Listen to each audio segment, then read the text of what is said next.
예수님의 죽으심은 사랑할 대상이 아닌 우리를 위해서 죽으셨다는 것입니다.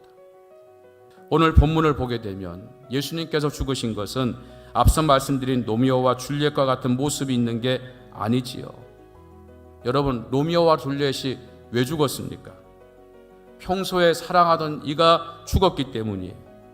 그러나 우리와 주님과의 관계는 어떠한 관계입니까? 주님과 우리와의 관계는 쌍방적인 것이 아니라 일방적이었다는 것입니다. 오늘 본문을 보면 주님의 일방적인 사랑임을 성경이 우리에게 증거하고 있습니다. 자, 먼저 오늘 성경에 보니까 주님이 우리를 위하여 죽으신 때가 언제라고 기록이 되어 있습니까? 우리가 아직 연약할 때에. 본문 8절을 보면 우리가 죄인 되었을 때에. 본문 10절에 보면 이젠 아예 우리가 원수 되었을 때에 라고 하고 있습니다. 연약하여 경건하지 않은 정도가 아닙니다. 죄인 되었을 정도도 아닙니다. 이젠 아예 대놓고 반대를 하고 해를 입히는 원수가 되었다는 것입니다. 그런데 그런 때에도 주님 우리를 위해서 죽으셨다는 것이지요. 이 말씀이 우리에게 교훈하는 것은 우리가 사랑받을 만한 가치가 있는 존재가 아니라는 것을 강조하는 말씀입니다. 두 번째로 예수님의 죽으심은 하나님의 공의로움을 충족시키는 죽음이었다는 것입니다. 다시 말하면 예수 그리스도가 죽지 않으면 안 되는 죽음이었다는 거예요.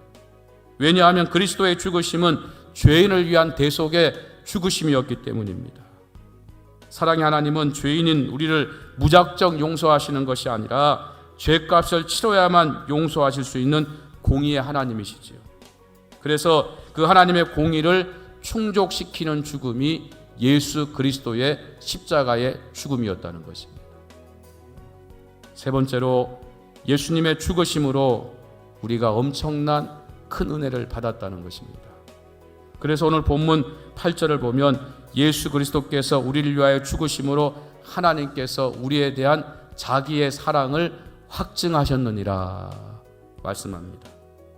그런가 하면 본문 10절을 보면 주님의 죽으심으로 우리가 하나님과 화목하게 되었다라고 말씀하지요. 그리고 마지막으로 11절에 보면 이제는 하나님 안에서 즐거워하느니라 말씀하지요.